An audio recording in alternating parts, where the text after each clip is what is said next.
नमस्कार मेरे प्यारे भाई और बहनों। तृतीय श्रेणी संघर्ष समिति ने 17 अक्टूबर 2022 को तृतीय श्रेणी संवर्ग के स्थानांतरण खुलवाने को लेकर जो लड़ाई शुरू की थी, हर आंदोलन के साथ वो लड़ाई आगे बढ़ रही है। साथियों, उस पहले आंदोलन में बिल्कुल विफलता के साथ हम घर गए थे, सबकी आंखों में आंसू थे। उसके बाद फिर एक सैलाब के साथ हम आए, हम सीएम हाउस तक पहुंचे। उसके बाद फिर असफलता हाथ लगी। फिर हम सितंबर में आए शहीद स्मारक पर, फिर हम 5 दिन वहां डटे रहे। 5 दिन डटने के बावजूद हम लड़ाई को नहीं जीत पाए, लेकिन राजस्थान में एक सिनेरियो बनाने में कामयाब हो गए कि तृतीय श्रेणी शिक्षक अब जाग रहा है, वो एकजुट हो रहा है, वो विभिन्न संगठनों के साथ बटकर अपनी शक्ति को खोना नहीं चाहता, बल्कि एकजुट होकर एक लक्ष्य के लिए लड़कर अपनी एकता से सरकार को झुकाने के लिए लालायित है।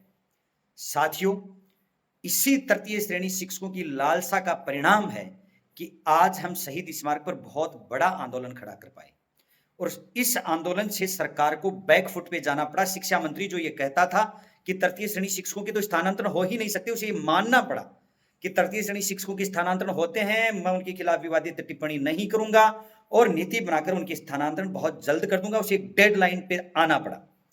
और साथियों, अगर शिक्षा मंत्री जी सरकार इस वादे से मुकरते हैं तो यह तृतीय श्रेणी संघर्ष समिति वापस उसी दुगुने और चौगुने जोश के साथ शहीद स्मारक पर आना जानती है।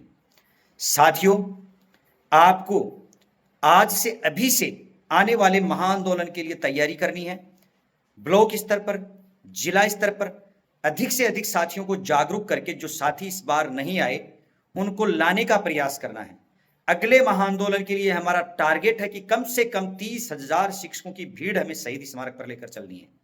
साथियों, आंदोलन लंबा चलने से और लंबा नहीं चलने से सफलता तय नहीं होती। सफलता आंदोलन की रणनीति बनाने से लेकर होती है। हमारी रणनीति यह थी कि सरकार को भ्रम की स्थिति में छोड़ के आए कि अगर इस बार भी वो वादे से मुकरी तो आने वाला जो आंदोलन है वो सरकार की जड़ें हिला देगा। साथियों, इसलिए आज से अभी से आपको इस महाआंदोलन की तैयारी में जुटकर ब्लॉक लेवल पर, जिला लेवल पर अपनी टीमें गठित करके उन टीमों को एकजुट करना शुरू करो।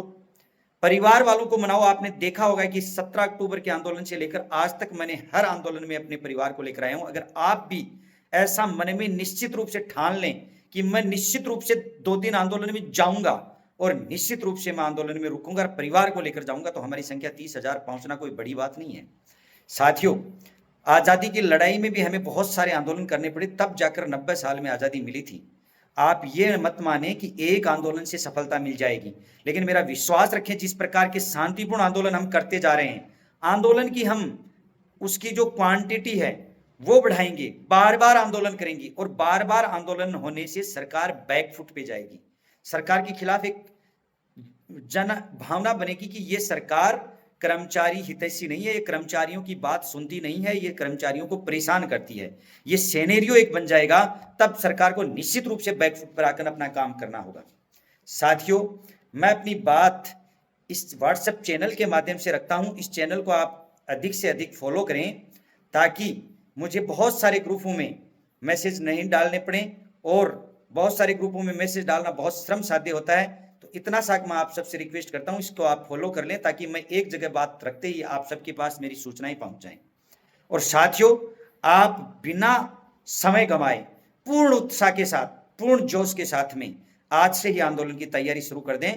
हम एकता के साथ लड़ेंगे, निश्चित रूप से जीतेंगे, ये मेरा वादा है। तृतीय श्रेणी संघर्ष समिति के संघर्ष में कोई भी कमी नहीं होगी। ये सब लड़ा के आपके लिए हर बार ऐसे ही लड़ने को तैयार होंगे। बहुत बहुत धन्यवाद। जय हिंद साथियों।